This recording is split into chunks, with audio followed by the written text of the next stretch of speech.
MIT technology review Pakistan के news studio में खुशामदीद। मैं हूं आपका मेजबान GM Shah. News round up का आगाज करते हैं। बुलेटिन के आगाज में आपको बताते हैं कि मारूफ गाड़ियां तैयार करने वाली चीनी कंपनी जैक मोटर्स पाकिस्तान में इलेक्ट्रिक कार्स मुतारिफ करवाएगी।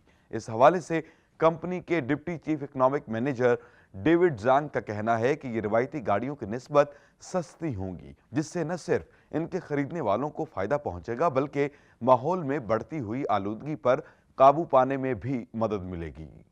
और अब आपको बताते हैं कि अमेरिकी माहिरीन ने एक ऐसी फैक्ट्री तैयार की है जहां रोबोट्स वीडियो गेम के हैंडल्स की तैयारी और उनको टेस्ट करते हैं। इस फैक्ट्री में इंसान मजदूर भी काम करते हैं जो इन रोबोट्स को मॉनिटर करते हैं ताकि किसी भी किस्म के हादसे से बर वक्त बचा जा सके। इसे वाल्व के नाम से मंसूब किया गया है।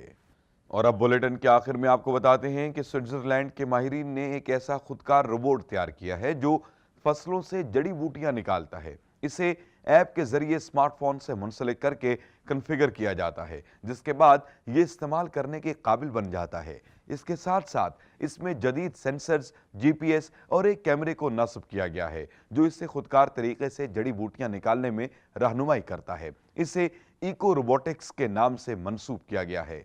इसके साथ ही MIT टेक्नोलॉजी रिव्यू पाकिस्तान के न्यूज स्टूडियो से अपने मेजबान GM शाह को इजाजत दीजिए। अल्लाह ने के बान।